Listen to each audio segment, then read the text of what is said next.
허브 예배에 오신 여러분 주님의 이름으로 환영하고 축복합니다. 저희 허브 예배는 토요일 오후 4시에 기쁨홀과 또 유튜브 채널을 통해 또 일요일 오후 2시에 양재 온누리교회 기쁨홀과 유튜브 채널을 통해 예배하고 있는데요. 좌석이 확대되면 점차 일요 예배를 하나의 예배로 만들어갈 예정입니다. 위에서 기도해 주시고 중보해 주시면 좋겠습니다. 옆 사람이 가까워졌네요. 옆 사람에게 이렇게 한번 인사해 주셨으면 좋겠습니다. 당신은 세상의 소금과 빛입니다. 당신은 세상의 소금과 빛입니다. 그리고 가슴에 손을 얹고 스스로를 향해서도 이렇게 축복했으면 좋겠습니다. 저를 따라해 주시겠어요? 하나님은 나를 사랑하십니다. 하나님은 나를 사랑하십니다. 나는 그 사랑을 신뢰합니다. 나는 그 사랑을 신뢰합니다. 나는 세상의 소금과 빛으로 살아갈 것입니다. 나는 세상의 소금과 빛으로 살아갈 것입니다. 나는 절대로 이전과 같지 않을 것입니다. 나는 절대로 이전과 같지 않을 것입니다. 아멘. 여러분 믿으십시오. 여러분의 인생이 예수님을 만나기 전과 후 완전히 달라져 주님과 함께 만들어갈 내일이 절대로 이전과 같지 않을 것을 믿습니다. 한국말이 아다르고 어다릅니다. 그렇죠? 특히 예배 스텝에서 자막을 섬기다 보면 더 깊이 한국말의 아다르고 어다름을 느끼게 됩니다. 여러분 우리가 핸드폰 키보드 자판에서 보면 지읒과 니은이 가까이에 있잖아요. 그래서 지읒과 니은의 오타가 자주 나는데요. 가끔 이걸 바꿔쳐서 이런 고백이 나온 적이 있습니다. 주님 마음 내게 주소서를 누님 마음 내게 주소서. 그래서 예배를 드리면서 너무 애절한 사랑 고백이 터져 나왔던 기억이 납니다. 화요 성령 집회에서는 신실한 하나님의 그 받침을 바꿔서 실신한 하나님으로 하나님을 실신시키는 아찔한 오타가 난 적도 있었어요. 더 심한 경우도 있더라고요. 차를 타고 가는데 대한민국에서 청취율이 제일 높은 라디오 프로그램이죠. 2시 탈출 컬투쇼에 예배 스텝 자막 오타 사연이 들어온 거예요. 여러분 예수는 왕, 예수는 주 이런 찬양 있잖아요. 근데 받침 하나를 잘못 써서 예수는 왕, 예수는 중이라고 기독교의 정체성 하나를 자막팀이 흔드는 오타를 내버렸습니다. 당사자는 얼마나 아찔했을지 나중에 해당 교회를 알게 되었는데 오히려 많은 찬양팀과 목회자들의 위로를 받고 계속 자막을 잘 섬기고 있다고 합니다. 자, 여러분 한 주를 살아오면서 아다르고 어다른 세상 속에서 나는 어떻게 말하는 것이 지혜로울까? 크리스천으로서 어떤 언어를 쓰고 또 어떻게 말하고 듣는 것이 나의 인생 가운데 나의 관계 가운데 하나님이 기뻐하시는 통로가 될까라는 고민을 해본 적이 있을 것입니다. 말 한마디에 사람이 상처를 받기도 하고 용기를 얻기도 하는 세상과 관계 속에서 우리가 어떻게 말해야 될까 고민하고 있을 때 야고보는 우리의 고민을 알기라도 하는 것처럼 말에 대한 가르침을 우리에게 줍니다. 야고보는 앞서서 믿음이 있으면 믿음의 행함이 따라와야 된다고 얘기하면서요. 그 행함을 바꾸기 위해서는 무엇보다 가장 먼저 언어가 바뀌어야 한다라고 얘기합니다. 왜 언어의 변화를 이렇게 중요하게 생각한 것일까? 오늘 언어를 영적으로 다루는 법이라는 제목을 통해서 이 언어의 능력과 이 영적인 사용법에 대해 좀 나누는 시간을 가지려고 합니다. 3절에서요 5절 상반절까지의 말씀을 같이 한번 읽어보면 좋겠습니다. 자막을 통해 나올 텐데요. 같이 읽어볼까요? 시작. 우리는 말들을 길들이려고 그 입에 재갈을 물려서 말들을 다 끌고 갑니다. 보십시오. 그렇게 큰 배들이 거센 바람에 밀려가지만 항해 사는 작은 기 하나로 방향을 잡아갑니다. 이와 같이 혀도 작은 지체이지만 큰 것을 자랑합니다. 말에 대한 영적인 원리와 법칙에 대해서 우리가 말을 건강하게 영적으로 사용하기 위해서 알아야 되는 법칙이 있는데 첫 번째는 이것입니다. 가슴에 손을 얹고 저를 따라해 주시겠어요? 말이 씨가 된다. 말이 씨가 된다. 하나님께서는 말씀으로 세상을 창조하셨죠. 하나님께서 말씀하신 다음에 세상에는 창조라는 결과가 나타났습니다. 그러니까 수학 공식처럼 얘기하면 하나님의 말씀이 원인인 것이고 그리고 창조가 그 결과인 것입니다. 또 성경은 하나님을 약속의 하나님이라고 부르죠. 그것은 하나님께서 말씀으로 약속을 먼저 하시고 그 약속을 이후에 성취하는 분이시기 때문입니다. 정리하면 하나님의 말씀이 하나님이 만드실 내일의 씨앗이 되는 것입니다. 하나님이 말씀하신 대로 하나님이 계획하실 내일이 진행되는 것입니다. 성경은 하나님뿐 아니라 인간도 하나님의 형상으로 창조되었다고 말합니다. 하나님의 말씀이 하나님이 만드실 내일의 방향을 보여주듯이 우리의 언어도 우리의 내일의 싹을 틔우는 씨앗이 됩니다. 그러니까 말이 씨가 된다는 말은 우리 옛 성현들의 속담이지만 영적으로도 일리가 있는 말입니다. 오늘 야고보서에서도 같은 메시지, 말이 씨가 된다는 것을 보여줍니다. 길들여지지 않는 야생말이 있습니다. 그런데 조련사가 그 입에 재갈을 부리기 시작하면 그 작은 재갈 때문에 사람보다 수십 배의 힘이 센 말이 그 사람의 컨트롤에 의해 움직이게 됩니다.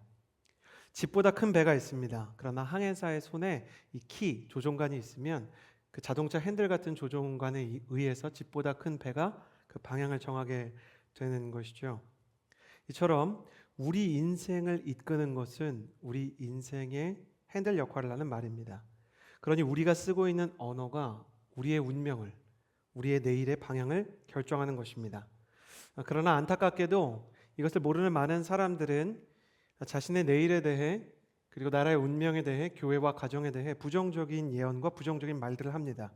헨리 나우에는 이미 상처 입은 치유자라는 책에서 포스트 모던 세대, 특히 2000년대 이후의 청년들은 부정적인 예언을 하는 세대가 될 것이다 라고 이미 90년대에 예언을 한 바가 있습니다. 부정적인 예언이라는 것은 무엇이냐면 스스로의 내일에 대해 그리고 민족과 교회와 가정에 대해서 부정적인 전망을 얘기하는 것입니다. 우리 집은 이미 틀렸다. 그러니까 우리 청년들이 많이 쓰는 말로는 이생망 같은 말 있잖아요. 이번 생은 망했다. 뭐 이런 표현들. 그것을 스스로 그리고 나서 부정적인 말을 하고 스스로 부정적인 삶을 살아가는 것이죠. 우리 세대가 얼마나 많은 부정적인 평가들과 부정적인 언어를 쓰는지 해조선, 흑수저, 3포 세대, M포 세대, 지옥 불반도 내일에 대해서 희망이 없는 절망의 언어를 통해서 우리의 내일에 희망이 없다라고 스스로 진단하고 있습니다. 그리고 스스로 진단한 희망 없는 절망으로 가득 찬 내일을 스스로 만들어가는 안타까운 현실을 가지고 있는 것이죠. 절망의 말이 씨앗이 돼서 절망을 더욱 깊이 만들어가는 것입니다. 사실 이런 표현들은 현실에 대한 부조리와 불공정에 대해서 일부 일리 있는 분석을 담고 있긴 합니다. 그러나 중요한 건 뭐냐면 언어의 운동장이 너무 절망 쪽으로 기울어져 있으면 그 절망의 말은 절망의 씨가 돼서 실제로 절망의 열매를 거두게 한다는 것이 성경의 일관된 가르침이라는 것입니다. 그렇다면 우리가 세상 사람들 중에 어떤 사람이 이야기하는 것처럼 무조건 긍정적인 말만 하면 되는가? 긍정적인 생각을 하면 긍정적인 일이 일어나는가?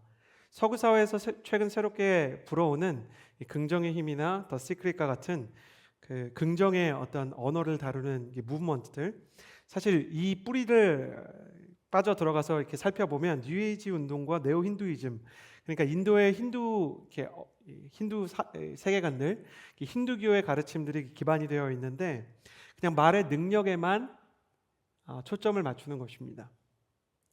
그래서 잘 살펴보면 그 말이 왜 영적인 힘이 있는지에 대해서는 설명하지 않아요. 그냥 말은 영적인 힘이 있다만 이야기하는 것이죠. 성경은 하나님이 말씀의 하나님이기 때문에 하나님의 형상을 닮은 사람에게도 말의 힘이 있다고 이야기합니다. 그러나 하나님을 무시하고 언어의 힘만 사용하려고 한다면 마치 국적 없는 여권처럼 그것은 겉보기에는 그럴듯해 보여도 실제로는 근거 없는 희망과 긍정이 잘못하면 희망 고문이 될 수도 있을 것입니다. 그렇다면 부정적인 언어와 절망적인 언어를 썼을 때는 절망이 찾아오고 긍정적인 언어도 딱히 이렇게 큰 효력을 발휘할 수 없다면 우리 크리스천들은 어떻게 언어를 영적으로 사용해야 될까? 사도행전 2장 4절을 보면 하나님께서 원하시는 그 언어의 능력의 사용법에 대해 이렇게 이야기하고 있습니다. 사도행전 2장 4절입니다. 함께 읽겠습니다. 시작. 그러자 모두 성령으로 충만함을 받고 성령께서 그들에게 말하게 하심을 따라 그들이 다른 방언으로 말하기 시작했습니다. 사도행전 2장의 마가의 다락방 사건은 참 유명한 사건이에요. 예수님 안에 계시던 성령님께서 예수님의 승천과 함께 모든 믿는 자들에게 주어지는 하나님의 선물로 그들 각 사람 가운데 임재하신 것입니다.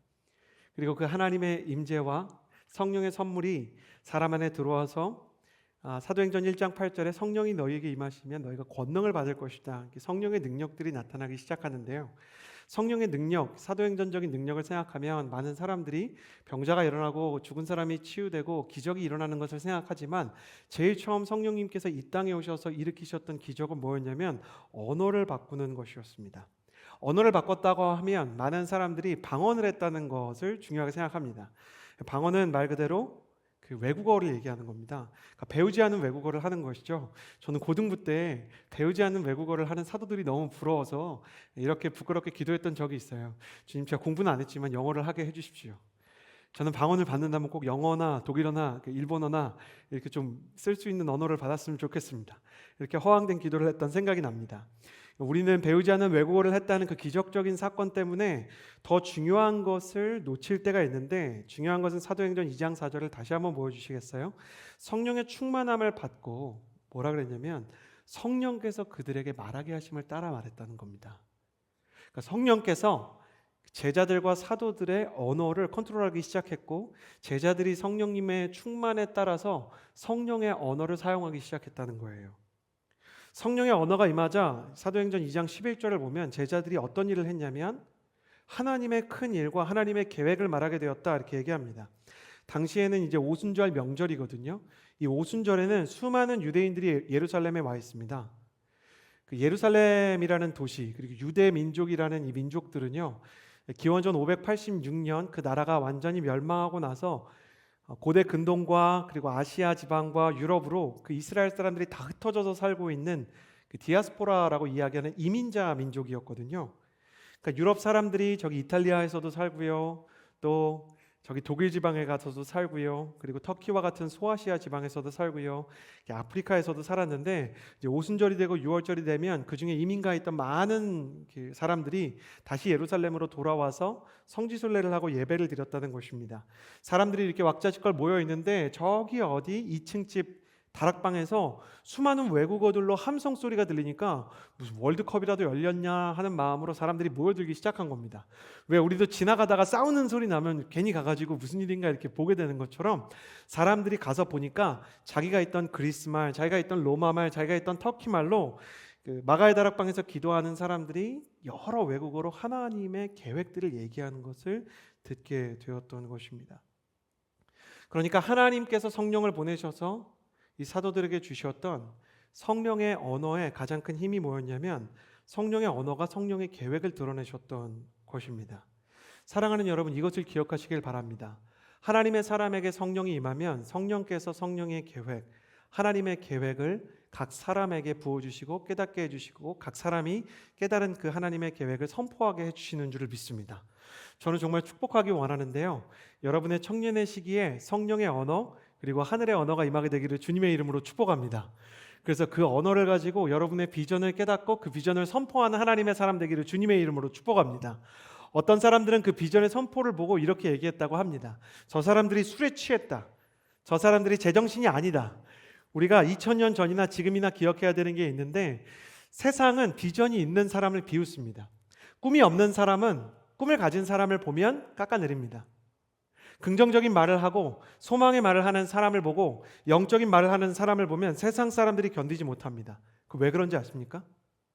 내가 절망 속에 있는데 어떤 사람이 희망을 향해서 나아가는 것이 보기 불편하기 때문입니다. 나는 세상에 희망과 소망이 없다고 생각합니다. 그런데 하나님의 사람들은 희망과 비전을 향해서 나아갑니다.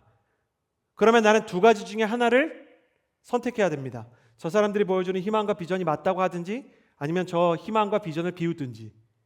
희망과 비전을 따라가는 데는 영적인 믿음이 필요하기 때문에 믿음을 선택하지 않으려는 사람들은 항상 믿음을 가진 사람들을 비웃습니다. 그렇기 때문에 여러분의 인생에서 반드시 일어날 일들이 있는데, 여러분의 꿈과 희망과 비전과 믿음과 신앙을 비웃는 사람들이 여러분의 인생 가운데 있을 것입니다. 그때 당황하지 마십시오.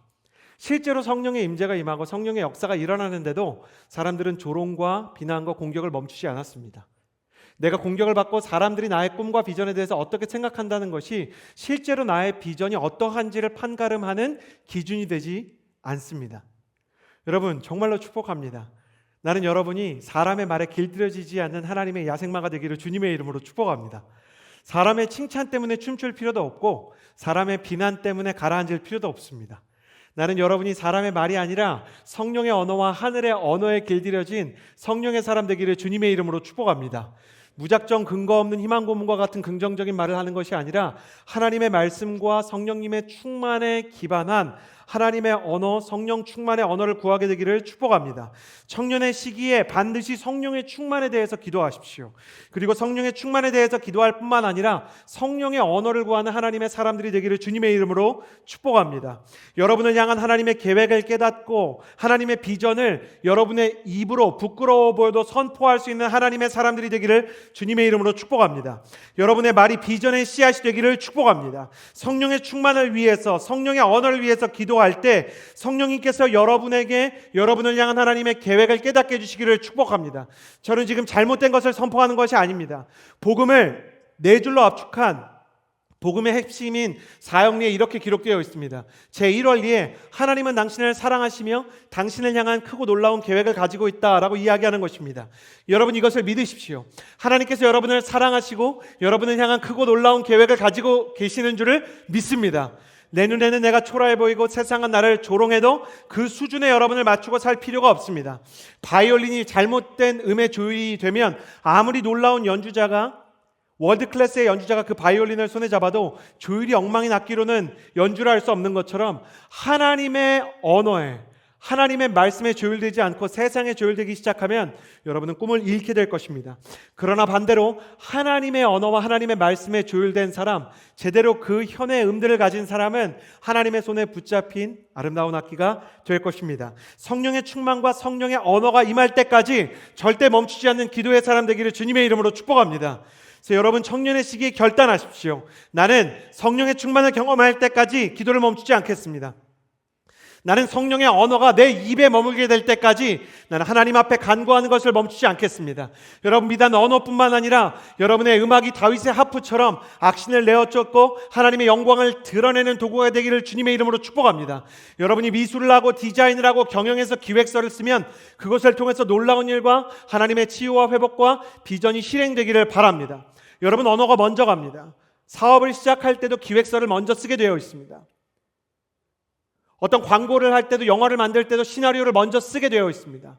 나는 여러분이 무언가를 쓰고 구상할 때 여러분의 마음 안에 여러분의 영혼 안에 성령의 창조의 능력이 임하게 되기를 주님의 이름으로 축복합니다.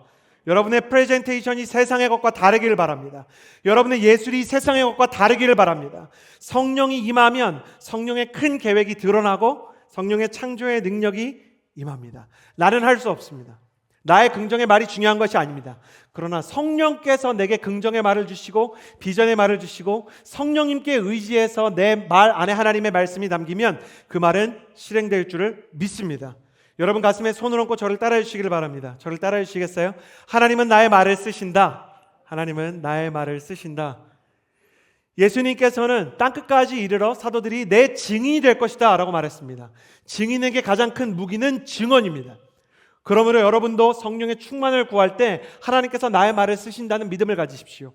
말을 잘하던 못하던 여러분이 복음을 전할 때 그 증언과 함께 성령님이 움직이셔서 여러분이 구원하고자 하는 사람에게도 복음의 역사가 일어날 줄을 믿습니다. 여러분의 가정에 복음이 심기게 될 것입니다. 할렐루야. 여러분의 친구가 주님께로 돌아오게 될 것입니다. 할렐루야. 세상은 청년 부흥의 시기가 끝났다고 이야기하지만 하나님의 성령이 우리 가운데 함께 계시면 우리의 말을 통해서 성령의 역사가 일어날 줄을 믿습니다. 나는 여러분의 인생 가운데 반드시 성령의 언어가 임하게 되기를, 여러분의 예술과 여러분의 모든 창작 활동과 여러분의 모든 레포트와 연구 성과와 여러분의 기획안 가운데 하나님의 성령의 언어가 임하게 되기를 주님의 이름으로 축복합니다. 말은 씨가 됩니다. 나는 여러분의 말이 성령의 비전의 씨앗이 되기를 바랍니다. 이어서 함께 읽어보겠습니다. 5절 하반절에서 8절까지의 말씀입니다. 5절 하반절에서 8절 함께 읽겠습니다. 시작. 보십시오. 얼마나 작은 불씨가 얼마나 많은 나무를 태웁니까? 혀는 불입니다. 혀는 우리 지체 안에 있는 불의의 세계이며 온몸을 더럽히며 인생의 바퀴를 불사르며 지옥불에 의해 불살라집니다. 모든 종류의 짐승이나 새나 벌레나 바다생물은 길들여질 수 있어 사람에게 길들여져 왔습니다. 그러나 혀는 아무도 길들일 수 없습니다. 혀는 지칠 줄 모르는 악이요 죽이는 독이 가득한 것입니다. 우리가 말에 대해서 말이 씨가 된다라는 가르침 다음으로 기억해야 되는 영적인 원리는 이것입니다. 저의 말을 좀 따라해 주시겠어요? 말 한마디에 천냥빚을 질 수 있다. 말 한마디에 천냥빚을 질 수 있다. 말 한마디에 천냥빚을 갚는다는 속담이 있죠. 지혜로운 조상들의 가르침입니다. 그러나 말 한마디에 천냥빚을 갚을 수 있다는 말을 역으로 생각해 보면 말 한마디에 천냥빚을 질 수도 있다는 것입니다. 잠언 15장 4절은 따뜻한 말은 생명나무와 같지만 가시도 친 말은 영혼을 상하게 한다라고 얘기합니다. 오늘 본문은 혀를 불에 비유합니다. 작은 불씨 하나가 커다란 숲을 다 태우고 지나갈 수 있듯이 우리 몸의 가장 작은 부분처럼 보이는 혀가 엄청난 파괴력과 폭발력을 가지고 있습니다. 2020년 기준으로 여러분, 저 진짜 놀란 통계입니다. 초등학생이 얼만큼 욕을 하는지 아세요? 75초마다 한 번씩 욕을 한다고 합니다. 어쩔TV 저쩔TV 우짤래미 저짤래미 안무랑궁 쿠쿠루빙뽕 난리죠. 외계인 같다라는 느낌이 들어요. 초등학교 선생님한테 물어봤더니 학급회의에서 어쩔TV는 너무 기분이 나쁩니다. 금지어를 해주셨으면 좋겠습니다. 이런 얘기도 했다 그래요. EBS가 욕의 반격이라는 다큐멘터리를 제작했던 적이 있습니다. 욕에 대해서 실험을 했는데 참가자들한테 12개의 단어를 들려주고 기억나는 단어를 적으라고 했던 것입니다. 12개의 단어 중 처음 4개는 긍정적인 단어였고 다음 4개는 집이나 항구처럼 일반적인 단어였고요. 마지막 4개는 완전히 욕이었습니다. 기억나는 단어를 쓰라고 했는데 참가했던 그 학생들이요, 마지막 4개의 욕을 듣는 순간 다른 단어를 잊어버리는 현상이 일어났습니다. 존 두웰이라는 런던 대학교의 교수는요, 욕은 일반 단어보다 4배 더 기억되고요, 다른 선한 단어들을 지워버리는 효과가 있다고 이야기했습니다. 뇌과학자들은 욕을 들었을 때 사람의 뇌를 관찰했는데요, 욕을 하는 사람과 욕을 듣는 사람의 뇌를 관찰해 본 결과 감정을 관장하는 뇌 영역에서 분노와 공포, 수치심의 반응이 활성화 반응을 보일 때 이성과 자존감의 뇌 활동이 저하되기 시작하는 것을 보았습니다. 재미있는 것은 욕을 듣는 사람뿐 아니라 욕을 하는 사람도 이성이 마비되고 그리고 자신감이 떨어지는 반응이 일어났다는 것입니다. 앞서 말한 것처럼 사람의 언어에는 영적인 힘이 있습니다. 성경 속에서도 하나님을 향한 불순종의 역사는 가장 먼저 말에서 시작되었습니다. 사단이 하와를 꼬일 때도요, 거짓말을 무기로 사용했습니다. 사단이 환상을 보인 것도 아니고요, 심신미약 상태로 술을 먹인 것도 아니고요, 말을 했습니다. 사단이 하와에게 처음 했던 말은 하나님께서 정말 에덴 동산에 있는 모든 열매를 먹지 말라고 하셨느냐? 사실이 아니었습니다. 모든 열매를 먹지 말라고 하신 게 아니라 하나님께서는 선악과만 먹지 말라고 하셨는데 하나님의 말에 대해서 과장의 언어를 사용했습니다. 이게 거짓의 언어의 대표적인 언어죠. 그리고 나서 이것을 먹어도 정령 죽지 않으리라 라는 두 번째 거짓말을 쓰는데 과장의 언어와 함께 의심의 언어를 사용해서 이 과장과 의심의 이야기를 써서 하와의 마음을 무너뜨렸습니다. 이스라엘 백성이 이집트 땅에서 나와 모세와 함께 광야를 지날 때에도 이주명은 갈 수 있었던 가나안을 향해 가는 이 비전의 길을 40년의 길로 뺑뺑이로 만들어버렸던 것도 말의 능력 때문이었습니다. 처음부터 모세를 쳐 죽이려고 했던 것이 아니라 선동가들이 나타나고 모세에 대해서 부정적인 말과 하나님에 대해서 원망의 말을 쏟아내는 사람들이 그 다음에 우상을 만들고 하나님께서 싫어하실 만한 말을 했던 것입니다. 히틀러가 집권했던 당시 히틀러는 의외로 지지율이 높은 지도자가 아니었습니다. 그런데 어떻게 지지율도 낮았던 히틀러가 2차 세계대전을 일으키고 600만의 유대인을 학살하는 말도 안 되는 행동을 낮은 지지율로 할 수 있었을까? 많은 이유가 있었지만 지지율을 끌어올려 주었던 히틀러의 최측근, 가짜뉴스와 선동의 아버지라는 괴벨스가 있었기 때문입니다. 언론과 홍보, 선거 전략을 맡았던 이 괴벨스라는 사람은요, 참모가 되고 나서 제일 처음으로 고가의 라디오를 독일의 가정에 막 무상으로 보급하기 시작합니다. 예나 지금이나 무상으로 뭐 나눠주면 좋잖아요. 그러니까 사람들이 라디오를 틀어놨는데 그 라디오를 통해서 히틀러의 정적들에 대한 가짜 뉴스와 루머들을 퍼뜨렸던 것입니다. 그는 이 전략에 대해서 이렇게 스스로 얘기했어요. 처음에 거짓말을 하면 대중은 부정하고 그것을 그래도 반복하면 그 다음엔 좀 의심하지만 끊임없이 반복하면 그 거짓말을 일관성 있게 반복하면 결국 모든 대중은 그 거짓말을 믿게 된다. 괴벨스는 연설에 대해서 사람들을 움직이는 힘에 대해서 이렇게 얘기했어요. 우리 시대와 비슷하지 않은지 한번 들어보세요. 사람을 선동하고 싶다면 일단 분노하게 해야 된다. 분노와 증오는 이때 뇌과학이 발달했던 시기도 아닌데 이성을 마비시키고 대중을 열광시키는 힘이 있다. 사람들을 당신의 편으로 만들고 싶다면 당신의 적에 대해 분노하고 증오하게 만들어라. 그리고 그는 이런 말도 남겼습니다. 요즘 드라마나 영화에서 많이 이렇게 인용되는 말이죠. 정의로운 자가 승리하는 것이 아니라 승리한 자가 정의로운 것이다. 그러나 이렇게 당당하게 거짓말을 사용하고 선동을 사용하고 가짜뉴스를 만들었던 괴벨스는요, 끝내 1945년 독일의 패배가 가까워졌을 때 결국 벙커 안에서 포위되는 신세에 놓이게 되고, 벗어날 길이 없다는 것을 비관한 그는 결국 자신뿐만 아니라 아내와 자신의 6 자녀까지 함께 동반 자살을 하고 맙니다. 선동으로 지도자가 되고, 말로 전쟁을 일으키고, 그리고 말로 남도 죽이고 자기도 죽이고 자기 가족도 죽였던 괴벨스.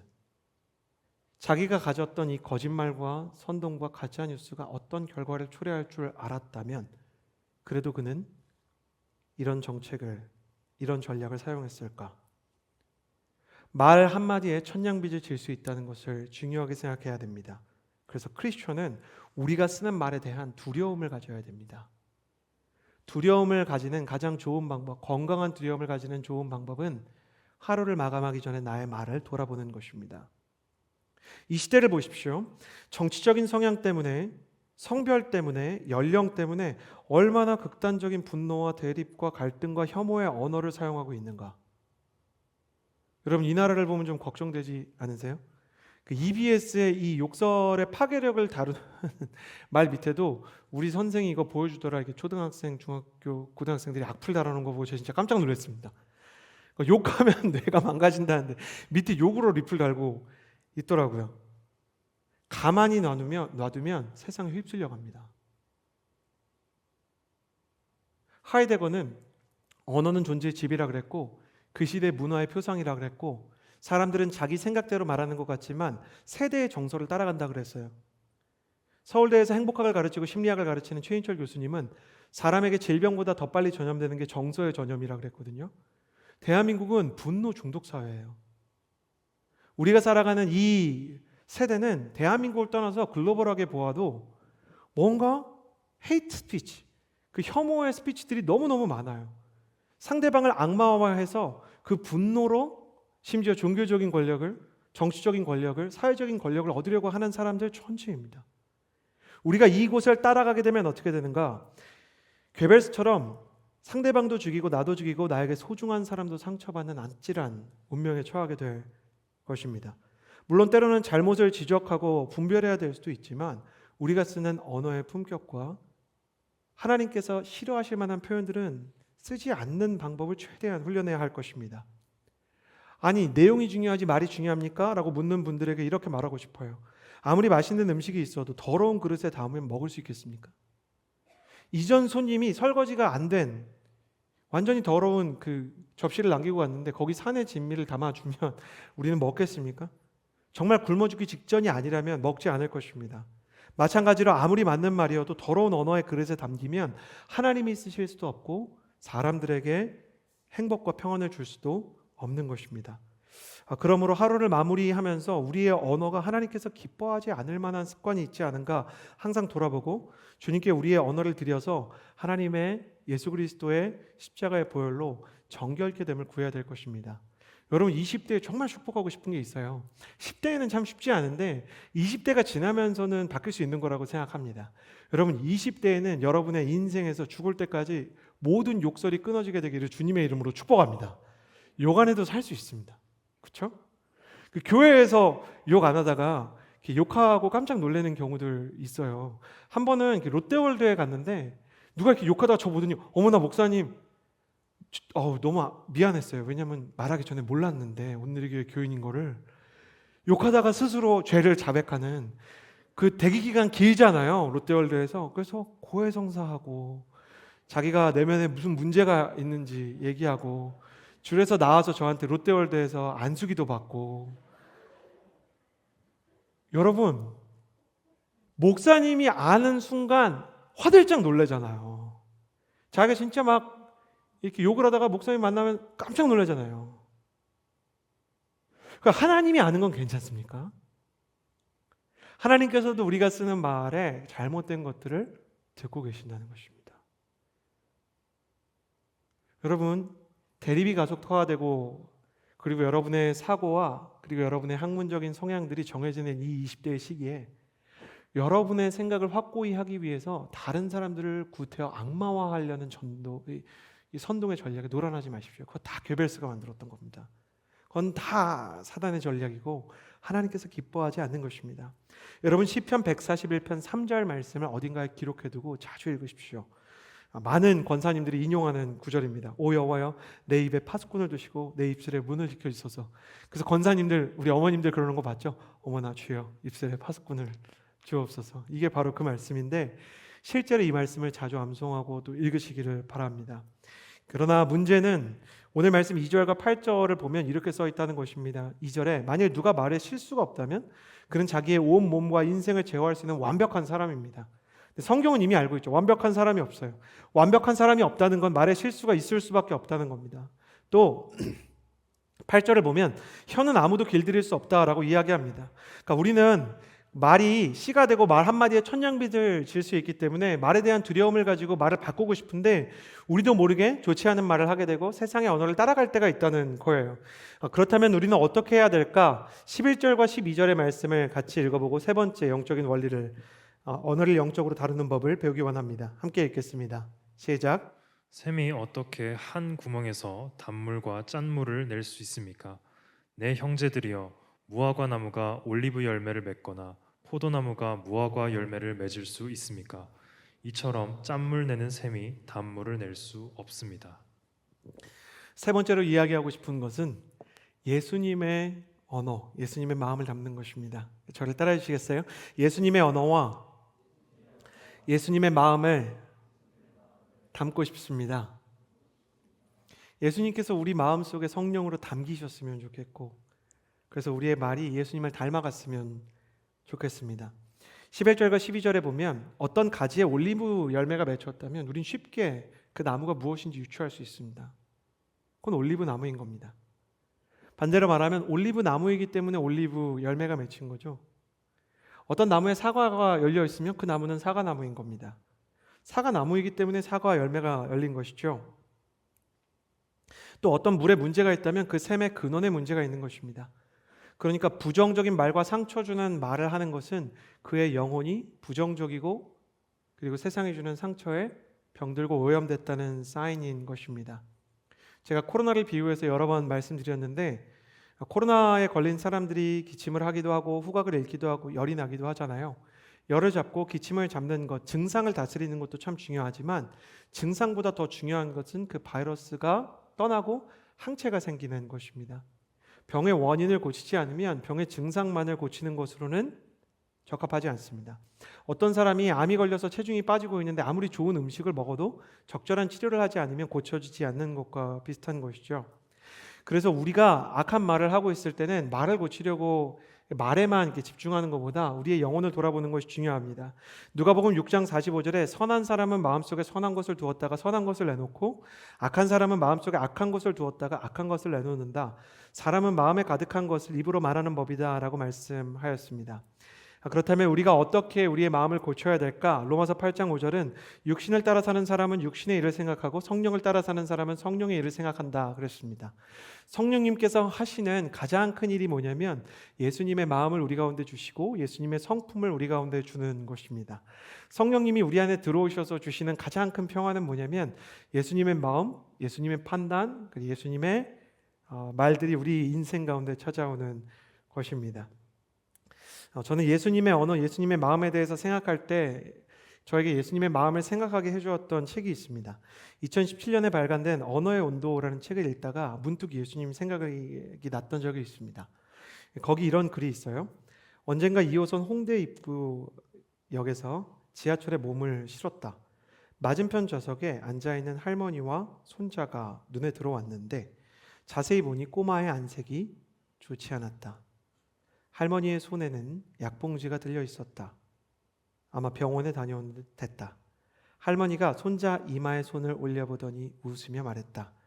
우리 손주 아직 열이 있네. 저녁 먹고 나서 약 먹자. 손자는 커다란 눈을 끔뻑거리며 대꾸했다. 네, 그럴게요. 그런데 할머니는 내가 아픈 걸 어떻게 그렇게 잘 아세요? 순간 나는 맞은편에서 할머니와 손자가 이야기하는 장면을 보며 할머니의 입에서 나올 수 있는 대답의 유형을 몇 가지 예상해 보았다. 나이가 들면 자연스럽게 알게 된다라거나 할머니는 다 알지 같은 식으로 덮어 애둘러 말하지 않을까라는 예상. 그런데 아니었다. 내 어설픈 예상은 철저하게 빗나갔다. 할머니는 손자의 헝클어진 앞머리를 쓸어 넘기며 말했다. 그게 말이지. 아픈 사람을 알아보는 건 더 아픈 사람이란다. 제가 이 글을 읽는데 어떤 이렇게 글을 보다가 여러분도 그런 적 있죠? 어떤 영화를 보다가 문득 예수님 생각이 났습니다. 예수님은 어떻게 내 마음을 아실까? 예수님은 어떻게 우리의 상처를 아실까? 내 편이라고 생각했던 사람의 배신, 뒤에서 속삭이는 나에 대한 좋지 않은 말들이 비수처럼 꽂히는 내 마음을 어떻게 아실까? 몸이 아프고 약해서 하고 싶은 일을 다 하지 못하는 절망과 우리의 불안까지 이해하실까? 그런데 예수님이 알고 계시다는 것을 저는 복음서를 읽으면 읽을수록 목회자가 된 이후로는 더 많이 깨닫게 되더라고요. 히브리서 4장 14절에서 15절에는 이렇게 써 있어요. 우리에게는 하늘로 올라가신 위대한 대제사장 곧 하나님의 아들 예수가 계시니, 예수님이 대제사장이라는 거죠. 우리가 고백한 신앙을 굳게 지킵시다. 이는 우리에게 계신 대제사장 예수님이시죠. 예수님은 우리의 연약함을 동정하지 못하는, 원어로는 공감하지 못하는 분이 아니며 모든 면에서 우리와 동일하게 시험을 당하셨으나 죄가 없으신 분이기 때문이다. 한 세신자 순원이 저한테 이렇게 자꾸 이상한 질문했던 거 기억나요. 예수님도 화장실 가셨어요? 그리고 예수님은 어릴 때 기저귀를 예수님 스스로 가셨어요. 전능하시니까 이렇게 무협지 보면 이렇게 확 이렇게 손하면 막 기저귀 오고. 그런데 하루는 그런 질문을 해요. 예수님도 감기에 걸리셨어요? 그렇죠. 예수님이 세상에 오셔서 사람이 되셨죠. 사람의 말을 하고 사람처럼 먹고, 가끔은 우리처럼 코로나 같은 감기에 걸려 고열에 시달리는 밤을 보내면서 인간의 연약함과 불안함을 몸소 마음에 깊이 새기는 분이셨을 겁니다. 예수님은 상처가 상처를 알아본다는 원리를 알고 계셨습니다. 아파야 아픈 사람의 마음을 안다는 것을 알고 계셨습니다. 상처는 상처를 알아보고 아픔이 아픔을 발견하는 눈이 됩니다. 그래서 예수님은 모든 것을 알고 계셨지만 내가 너에게 뭘 해주기 원하느냐 물어보시고 그 사람의 모든 것을 알고 계심에도 그 사람이 느끼는 고통을 들으려고 하셨고, 사람의 아픔과 상대방의 소원에 늘 관심을 가지고 깊이 공감해 주셨어요. 그리고 예수님은 누구보다 위대한 분이셨지만 하찮은 존재들도 굉장히 소중한 사람으로 대해 주셨어요. 세상에서 제일 많이 팔린 책, 첫 번째 책은 성경이거든요. 혹시 두 번째 책도 아세요? 두 번째 책은 데일 카네기의 인간관계론이라는 책이에요. 거기에서 데일 카네기는 자신은 학력이 높은 것도 아니고 그리고 지식이 탁월한 것도 아니었는데도 화학과 철강 분야와 경영에서 탁월한 성과를 냈던 건 사람들의 마음을 잘 읽고 그 사람이 원하는 거를 잘 해주면서 그 사람을 다루는 법이 힘이 있었기 때문이라고 얘기하거든요. 이 사람이 가지고 있었던 인간관계론의 가장 중요한 핵심을 하나로 줄이면 자신에게 필요한 사람을 중요한 사람으로 대해주라는 거였어요. 사람들이 성공하고 싶은 이유, 사람들이 누군가와 함께하고 싶은 이유, 사랑하는 것은 중요한 사람이 되고 싶은 열망 때문이라는 거죠. 근데 이 사람이 그걸 깨달은 건 이 인간관계론에서 수없이 성경이 인용돼요. 모두 다 예수님의 모습에서 가피를 하는 거였어요. 예수님이 사마리아 여인과 이야기를 할 때 그 사마리아 여인은 얼마나 중요하게 대해줬는지 모르겠어요. 사마리아 여인은 남자를 부담스러워한다는 것을 아시고 예수님이 첫 번째로 하신 일이 뭐냐면 제자들을 먼 동네로 음식 사오라고 심부름시킨 거였어요. 그리고 보디가드 하나 없이, 경호인력 하나 없이 낮 12시에 아무도 없는 우물가에 혼자 찾아가셔서 그 여인에게 말을 걸어주셨어요. 왜? 그것이 그 여인을 가장 중요하게 대하는 방법이었기 때문이에요. 우리가 예수님의 마음을 구해야 되는 것은, 여러분 너무 가끔 끔찍하지 않으세요? 우리는 우리한테 소중한 사람을 소중하게 대하지 못해요. 우리에게 중요한 사람을 중요하게 대하는 법을 몰라요. 그 사람의 마음을 헤아리는 법도 내 마음을 이야기하는 법도 몰라서 사랑받고 싶을 때 넌 항상 그런 식이야 상대방을 비난할 때가 있고요. 꿈을 갖고 싶을 때 어떤 학자들이 얘기한 것처럼 현대의 청년들이 꿈을 갖고 싶을 때 가장 먼저 하는 말은 꿈을 갖기가 얼마나 어려운지를 얘기하는 거라고. 사실은 꿈을 갖고 싶은데 절망할 얘기예요. 사랑을 얘기하고 싶은데 자꾸만 상처를 줘요. 그리고 반대로 움직이는 자신의 언어를 보면서 스스로 자책하고 스스로의 자존감이 땅바닥에 처박혀요. 예수님은 그런 우리를 불쌍히 여겨주셔서 너희가 얼마나 아프냐고 다가오셔서 마음을 고쳐주시고 그 고통 가운데 우리가 나아가야 할 바를 알게 해주셨어요. 세상에는 내 아픔과 상처 때문에 상대방도 상처 주는 괴물로 자라는 사람이 있고, 또 예수님을 만나서 나의 아픔을, 상대의 고통을 공감하고 치료하는 재료로 쓰는 상처 입은 치유자로 자라는 사람도 있어요. 여러분은 어떻게 살고 싶으세요?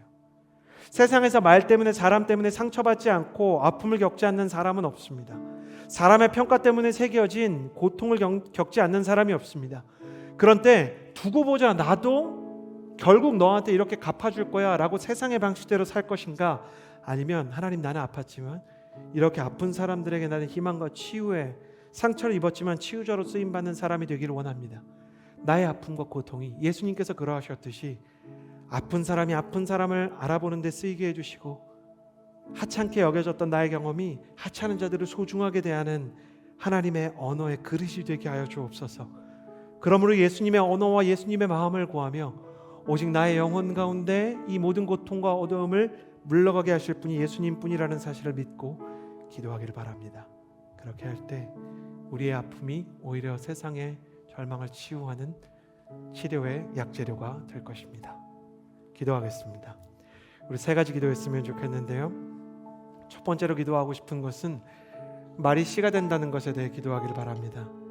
세상의 긍정의 말을 구하지 마십시오. 긍정적인 말을 해달라고 기도하는 것이 아닙니다. 이 시간에 기도할 때 하나님, 내가 성령의 충만이 임할 때까지 기도를 멈추지 않게 하여 주옵소서. 하나님, 내가 기도하며 하나님의 비전을 깨달을 때까지 나의 간구가 멈추지 않게 하여 주옵소서. 하나님, 나의 말과 언어에 성령의 창조의 언어가 임하게 하여 주시고 성령의 비전의 언어가 임하여서 하나님, 내 안에 주어진 성령의 언어대로 나의 인생이 이루어지는 것을 보게 하여 주옵소서. 하나님, 나의 인생 성령의 언어를 구합니다. 하늘의 언어를 구합니다. 하나님의 말씀을 구합니다. 나의 영혼을 성령의 말로 채워주시고 그 하늘의 언어가 나의 인생의 씨앗 되게 하여 주옵소서. 하늘의 언어를 구하며 기도하며 나아갑시다. 기도하겠습니다.